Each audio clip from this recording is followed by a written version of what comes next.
is Brian Stineman. Brian has been with the Davenport Public Works Department since 2003. He's been the Natural Resources Manager there since 2009. He's been involved in a lot of neat stream bank restoration projects, along with green infrastructure projects that he's going to talk about. But I had just informed him I'm going to ask our speakers, I'm going to throw them off a little guard, but how did you get interested in this? Let us know how you became interested in all of this. So. Okay. Well, thank you. So, can everybody hear me okay? yeah. Okay. So how did I get interested in which part of it? Everything? Okay. Well, I grew up in Davenport, and I grew up right next to Duck Creek, which was actually our primary stream. So it was cool growing up. That's where I played. I played on the creek. I played up and down. I played Army guys, things like that. You know, we swam in the creek, and then my hair fell out because of the creek's impaired. But that's pretty much why. I've always been an outdoorsman, hunting, fishing, things like that. So that's kind of the impetus. My background's in geology, so it kind of tied in here in Iowa, since we don't have majestic mountains or anything like that. So, all right. Okay, I dodged that one. All right, so hopefully this goes better than my morning. My morning, somehow I was able to lock myself out of my hotel room, and then I got some coffee spilled on me this morning, so I think hopefully this will go better than that. So I am going to run through this pretty quickly. I was planning on doing the one presentation on our bio-swale that we did. I was asked to talk about our paved drain street, so I'm going to do that as well. I'm going to try to jam 40 minutes of information into 20 or so we'll see how it goes. Whoops, got to turn this thing on. Okay, so just for reference, you guys know where you are, right? Unless you had a real bad night last night. Davenport's on the east side. This is the city. The projects that we're going to talk about are these two right here. Bio-swale and paved drain street. The first one is up here. So this is our Lakehurst bio-swale area, residential neighborhood with a 100-year drainage way in the backyards. And in about 2008, they came to us and said, this isn't working for us. We're trying to mow this. Obviously, it won't drain when it rains. It would stay like that for days, sometimes even weeks, sometimes the whole summer. It would always be just wet. It's very compacted clay soils, just not a lot going on there. You'd have standing water, you'd have mosquito issues, you'd have the invasive species that were growing there, canary grass, cattails, things that they didn't want. And they just couldn't maintain it, and they were fed up. And so they came to the city, and they said, what can you do for us? And we were like, well, this is new for us too, because it's private property. It isn't an easement, but it's still the private property owner's job to maintain that area. So we formulated a plan, and what we decided to do was to create a bio-swale and try to get the water into the ground instead of flowing across the ground. So this is the drainage area in blue, a little over 40 acres. The red line is the bio-swale that we completed, and that was planted with, it had this, well, I'll show you a little bit, but had plants that were plugged. The rest of this in this guy's backyard, and along this side, and this side, and this side was all seeded with prairie grass, so that we tried to build not just a swale for water, but also a prairie, and kind of make some larger buffers as well with this project. So this is a typical swale section that you may be familiar with. We've used this on different projects, but what we decided to do with this particular project was make it more of a modified T type of a structure. We worked with Wayne Peterson a little bit on this design. We don't have the money to make the whole thing full of rock, because it's 750 feet long. There's no way we can afford to do that. So what we decided to do was make the trench. We dig the trench in the middle, bench the sides, crushed rock in the center with a 6-inch sub-drain tile, and then 2 feet of sand and compost mix. And this was done in 2010, so it was early on in our knowledge base of sand and compost mixtures. So these days we probably wouldn't use that mix, but that's what we had at the time, so that's what we went with. So this photo illustrates the excavation, I think, pretty well. You can see it's more like a T, and you can see how wet it was. As soon as we opened up this ground, water started filling in that trench, and we pretty much had a stream going for most of the duration of the construction. So then we put in our rock and our tile, and then we put more rock over the tile, and then we started to put in our sand and compost mixture. And we were hand raking that so that we could make sure we had that ponding depth in the center. We wanted the water to come in, soak in the center, and do its best to get used up by the surrounding soils as opposed to just running off. And then we put in our shredded hardwood mulch that we have from our compost facility, which works out very nice. And then we brought in the stormwater manager's best asset, school kids. And we gave them about 1,500 native plant plugs to plant. And this is a photo of that day. Then we watered this for about a week or so. and it worked out pretty well. And then we knew we had some high flows potential through here. The neighbors had given us reports that they get water up into here sometimes on this side as well. So we wanted to break up that flow so that we didn't have any problems with our swale becoming eroded. So we put in the rock checks, we put in some mulch walls to kind of space things out just to make sure that we broke up that flow as it came down. I don't remember what the grade was on this, but it's not very steep, but it's enough that you're going to have flow from north to south. And so then it rained. And when it rained, that was probably one of my funnest days on the job to this point. We got a thunderstorm. It was late in the afternoon, about 4 o'clock. And so I went out there in my own vehicle, my umbrella, got my boots on, and I'm walking around people's backyards, just getting rained on, trying to dodge lightning bolts, and just watching this thing to see what was going to happen. So this is our first rainfall event that we had. And so as the water, the first 5 minutes was nothing. About 10 minutes or so, we started to get runoff, so their pipes start to empty out. And it comes off of our energy dissipation area, which is kind of down in this corner. It's off camera here. And it hits that swale, and it just disappears. And I was like, yes, I've just solved all the world's problems. This is great. The water goes away, more runoff, more standing water, it's perfect. And then what I noticed is that as the water began to fill the voids when it first contacted it, it would kind of pool up a little bit, and then it would creep a little bit, and it would sink in. And then it would do the same thing. It would creep and sink in, and creep and sink in. It was kind of like a lava flow with this mulch. So I walked the lava flow down all the way to the end, because I kind of wanted to see how long it would take to get there and see how well we were doing. So I walked down, cleared down to the end down here, and it was over 20 minutes or so before the lava flow finally reached its way down there, which I thought was pretty impressive. We're all that water that would have rushed right through here, we've slowed it down immensely. It's all great and good. Turned around and walked back, and this is what I found. And so it never stopped raining, obviously, and so we kept getting flow, and as that pipe flow kept getting more and more full, we kept getting more and more water out. Our subsurface area was saturated, and this is my fault because this was poorly installed, but we blew out our mulch wall. And part of the reason for that is explained on this picture. As you can see that mulch floats. The rock checks did a lot better, but this one had a little bit of an end run around here, so we did extend that one a little bit longer.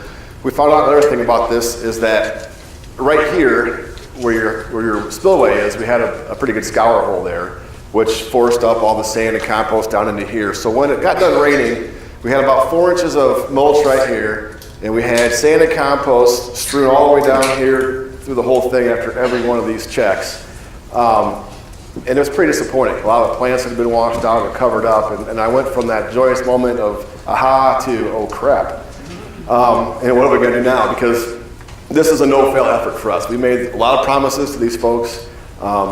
We told them we would take care of it. We told them it would be great. We had to sell them on the fact that they're going to have native plants in their yard and no more sod. And we threw together quite a sales pitch that we just couldn't let this thing fail. So we came back, and what we did was we took the mulch out and we matted everything. And that was a different job. I'm glad we hired this one out, because what they did was they laid down the mat. If they knew where the plants were and they were established, they would cut holes and pull the plant through. If the plants were gone, they'd cut holes and put a plant into it. It was a time-consuming process, but it worked out pretty well. And so everything was going along. This was 2010. Talk about government efficiency, right? We got the call in 2008, 2010, we're building something, which is, that's how we work, speed of government. So everything was good. This is 2011. You can see we've got grass growing up in here. Everybody's happy. We got plants blooming here. We go into fall and winter and spring, and then I get a call from one of our neighbors, this guy here, who was done. He didn't like the way it looked. He had seen what had happened with the blowouts. He lost his patience, and he was a yard guy. He blamed it on his wife, actually. He said, well, my wife just wants to have sod for the kids. And I said, okay. I talked to neighbors like, his kids never play out there ever. So anyway, so I'm like, you know what? I tried to string him along a little bit longer, say it's going to be great, it's going to be grand, just trust me. He didn't want it. So I'm like, all right, fine. We're not going to mess with it anymore. We'll take it out. So we ended up taking out his area from this check dam to this check dam. We didn't take out the tile or the compost or the rock. That all stayed. But what I did was I put sod above that. So we brought in a little bit of topsoil, smoothed it out, sodded over it. It's still there. Some of you have been on the field trip, I think, so you've seen that. It's still there. And it looks about like that. Well, what happened in the spring of 2012 was we got this at the rest of the swale. So our plants are starting to blossom in, looking real nice. You can see this, we had us a little bit of cover crops for some color, but this is sod guy's yard and everything else is looking pretty darn good. So you can see it gets a little bit better there as well. This is the prairie area that was just seeded. These were all plugged, so they're a little bit taller than this stuff is. So at the spring of 2013, we now have this. And this is the part that I'm most impressed about, is how beautiful this thing looks. You just give it a little bit of time and trust your public servant who's here to help you. So this looks great. And actually this guy here ended up in the process of having to sell his house. He decided to downsize. And so when it was listed originally, he couldn't sell it. It was in the spring, the fall, or it was in the fall of the previous year, and he couldn't sell it. So the spring of 13, when this was in bloom, he had his house on the market for 1 week, and it sold that very first week. And he called me and said, "Brian, I want you to know," I said, "we appreciate everything you've done back here. It looks great. This helped sell my house for me." He goes, "The new people that came in saw that backyard. They loved it. They want to expand it even. They're going to be calling you. They're definitely on board for the rest of this project." So that meant a lot to me. That's just great. I think that shows a lot of what you can do, with public support and dedication. You can make these things really turn out nicely. And so this was an iPhone panoramic shot of it this past spring, 2014. And you can see we're still doing really well. It's looking great, and it works. The water comes into this thing. You don't have rushing water. We don't have any standing water. There are no nuisance insects. There are butterflies and bumblebees. There are some field mice. I haven't seen any snakes out here yet, but there's lots of rabbits and things. So the city maintains this. That was part of the agreement. We take all the invasive species out of it. We mow it. We tried to burn it this past fall. We didn't have very good success burning it. I think part of the problem was that we had a lot of forbs in here, so we weren't carrying fire very well. We pick up the trash that comes out of the pipes. But this is our baby, and it's working, and this is our pilot. That's why I wanted to share it with you guys. It does work. It can be used other places. We use this in several other areas now, with this being our number one go-to for it. So if anybody has questions for us of what prairie is going to look like if we plant it, we point them to this thing here. So, okay, shifting gears. This is our paved drain street in Davenport. This was funded with SRF as a sponsored project from SRF. And what we did here was we took out about 500 linear feet of street on Dover Court. I think some of you guys have been here as well if you were on the ice swept tour. This is a kind of a typical cross section. So we left the curb and gutter in, and just mostly to save money. And we wanted to have a border for the paved drain mats, because these mats we didn't want to slide around. So this is our street before. You can see it's relatively flat. It's in relatively poor condition, and it's also in a very highly impaired watershed for E. coli bacteria in Davenport. So it made it a really good candidate for us. So we had a lot of boxes ticked for this thing, so it made it easy for us to sell this project in our application. So all you do with paved drain is we saw cut the curb, and we started tearing out the pavement. And then it looks like this. And then once that's done, you start digging your hole. And what we decided on this was we wanted to have a 3-foot base rock chamber with a 6-inch sub-drain tile on the center.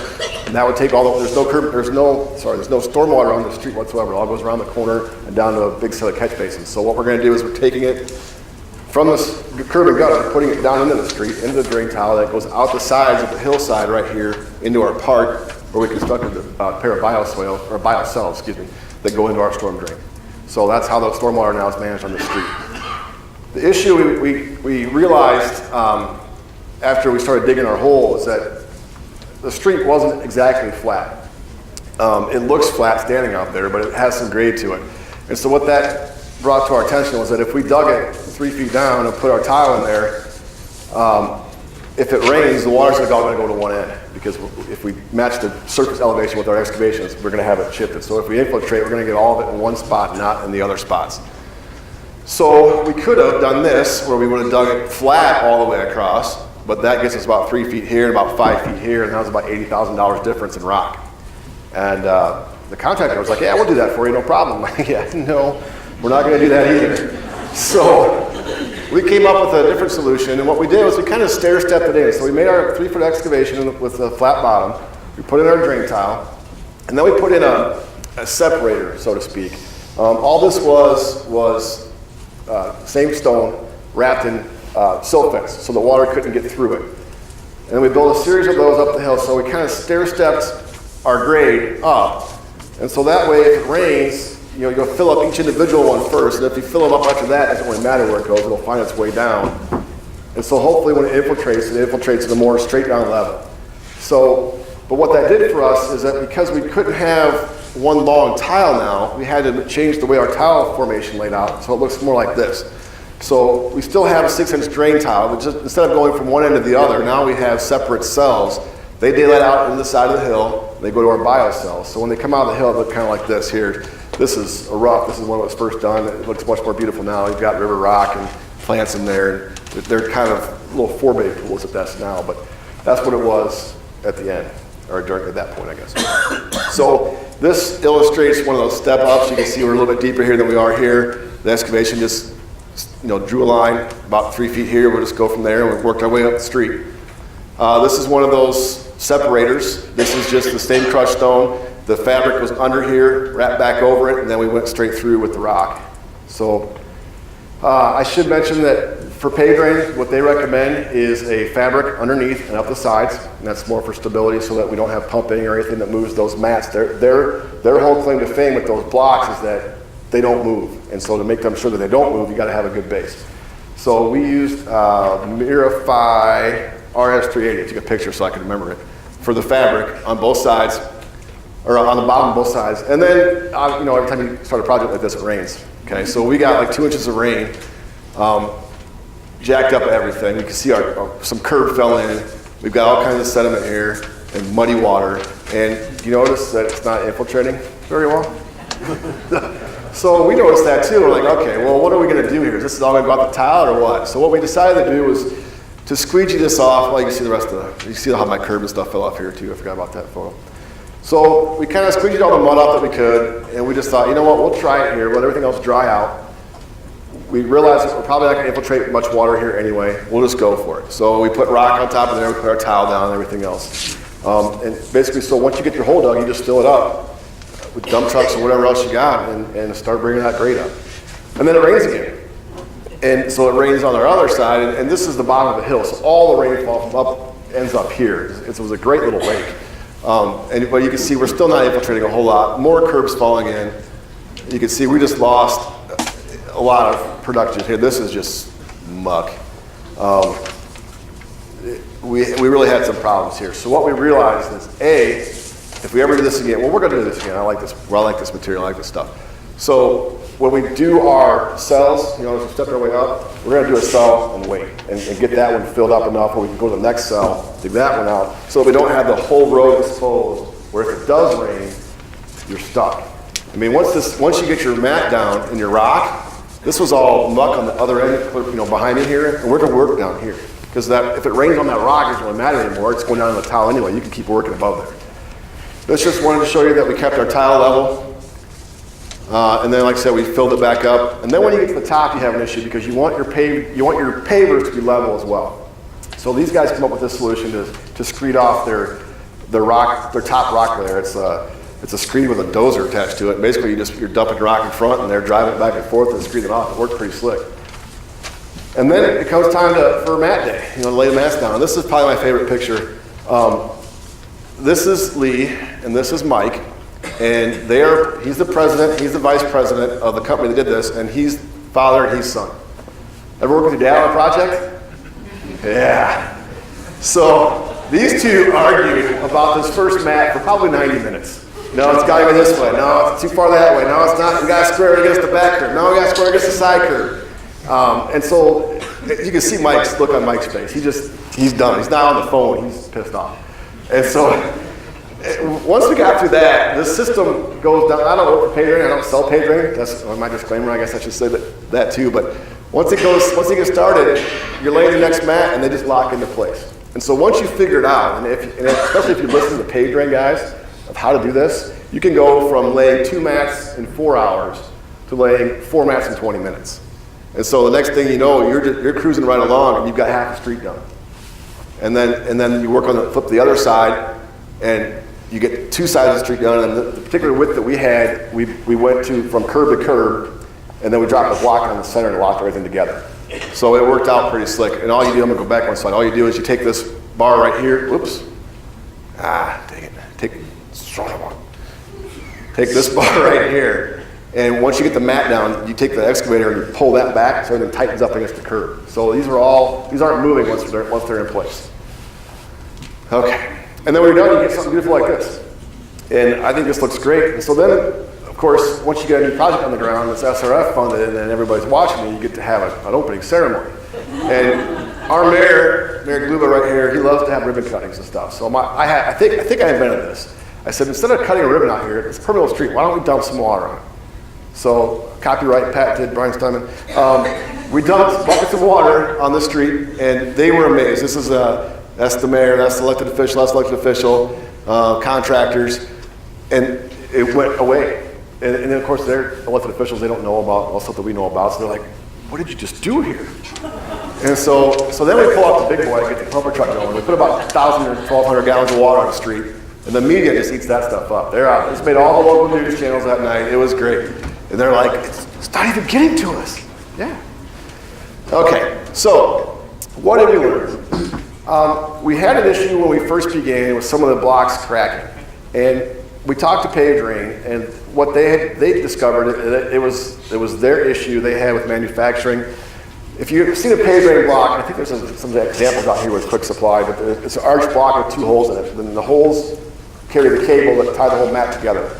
Well, what happened was when they vibrated the concrete in there, it wasn't getting into the voids right, so you had a weak spot. And you can see it's almost always off-center. The arch isn't breaking, it's over the holes. So they fixed that. Paved Rain was great to work with. They replaced every crack block that we had out here at their cost. Didn't cost us anything. And the cool thing we learned about that is if you have one block that breaks, or maybe 2 or 3, all you do is hook up this block puller. You cut your cable, put that thing in there, pull it right up, set it to the side, put a new block in, and you're done. You can't even tell which block was replaced. So it works out really slick, and I really appreciate that aspect of this product. Another issue that we learned about is more aesthetic, and it's mostly me being a little OCD, but when you do the curb cut, your curb cut isn't exactly straight. And neither are these blocks, so you're gonna fill in with like a half block. Well, when they make the half block, they split it. So they take a block and they split it, so it has a rough face, kind of like a retaining wall block.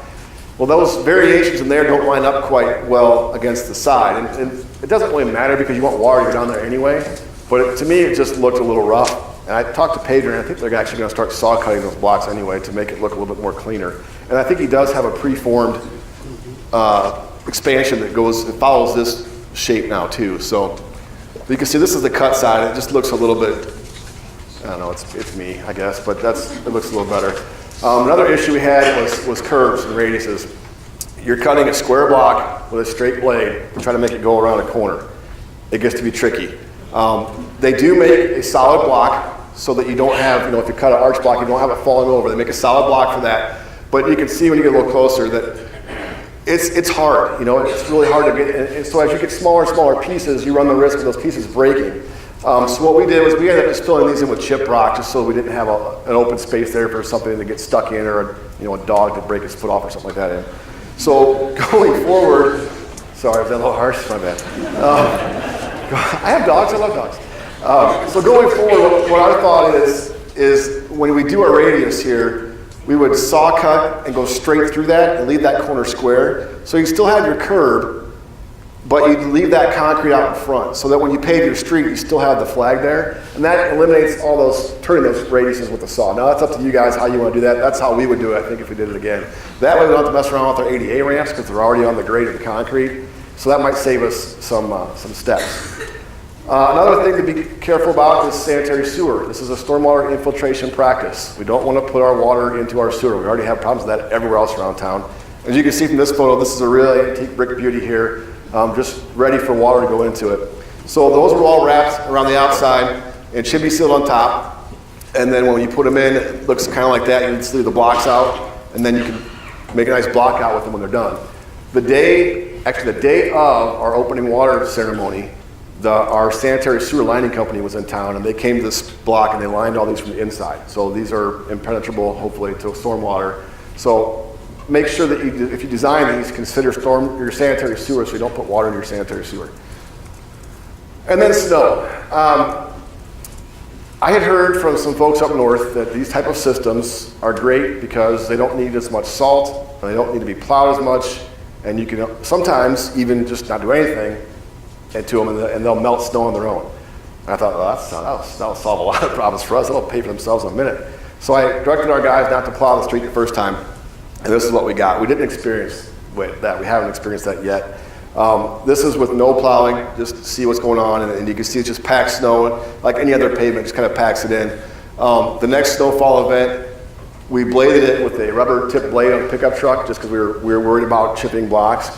We didn't have any experience with that. These things haven't heaved yet, so we're now plowing it with a fully loaded salt truck with a steel blade and have not had any incidences on that, which is a great thing. You can kind of see from here, that it just packs those voids in. You got maybe an opening here, maybe an opening there, but really we're not getting that heat to come up there and melt the snow. I did put a temperature data logging thermometer in one of our monitoring wells. We have wells in here for some stormwater monitoring. Just, I was curious. This is really anecdotal information. I compared it, what our subdrain was, which is the green line, to the National Weather Service registered data for that day at the airport. So it's not like it's even on the same site.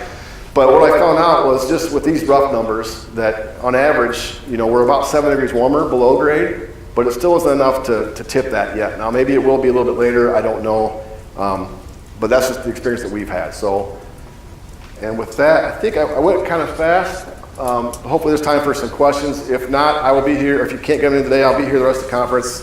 And so please feel free to contact me or questions now. Oh, there's a bunch of them. Cost premium for this product versus just asphalt or concrete? Yeah, this one came out to, I should have wrote that down.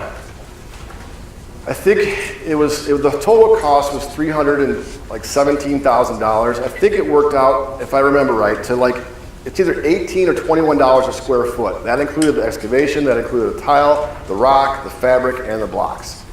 So it's a little bit more than concrete or asphalt, obviously, but you're getting the stormwater quality benefit of it as well.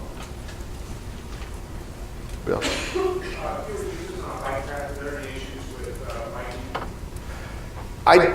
I don't know. I've heard different things from different people that there's some criterion rides in other areas that have used this with no issues, no complaints. We have not used it on the bike path yet. I don't know if anybody's ridden bikes on this piece yet. When you drive it, it feels like a brick street. It's kind of a rumble, blah, blah, blah, blah, blah, blah. But I don't think it would be an issue as long as they stay flat. And maybe the little narrow tires, I'm not sure about that, but I honestly don't know for sure. Yes, sir. There's a lot of different pavers out there now with camber and no camber, and so cars like that, and even shopping cars is really about they've got much better joints, and so it's great, perfect for the long way and last so hard. Yeah. Any concern with the longevity of this, where you have extended, got the cable, replace the block? No, I don't yet. I think each individual block, I believe, is rated for 50-year lifespan. That gets me to retirement. So, I know that's a cop-out answer. I really don't. I think, these blocks, like I said, I don't work for them. These blocks are heavy, they're sturdy. I haven't seen any individual lifting of any blocks yet. I mean, there's a few areas where there is an undulation, but I think that's but it's a gradual thing. It's not like it's a big dip where like a lateral was. It's kind of shifted down a little bit, but not individual popping or anything like that. So I think individually we're doing pretty good. Yes. So when you replace an individual block, how do you cut those cables? We use the Sawzall with a metal cutting blade, and it just fits right in there, zip, zip, zip, pull it right out. Way in the back. I was curious about the city's involvement with the bio-swale. What was the thought process to have y'all actually get involved instead of referring them to a private firm since it wasn't private property? Yeah, we have a pretty good staff that we can build this. One of the ways that we're set up with our stormwater program is that we have a utility, but it pays for staff and equipment. So our directive has been to use that staff and equipment to do our own stuff as practical as we can. So we let that out of the bid for this because we knew we could build it. We knew we could get it the way we wanted to because our guys are trained. And so we just do it. That's the way we've always done it for the most part. We built the one we built the one at Lakers too, except for some minor repairs that we had to contract out. We're pretty much self-sufficient as far as staffing and equipment goes. Okay. So, all right. Well, so we'll be looking forward to an update maybe by 10 years. Okay.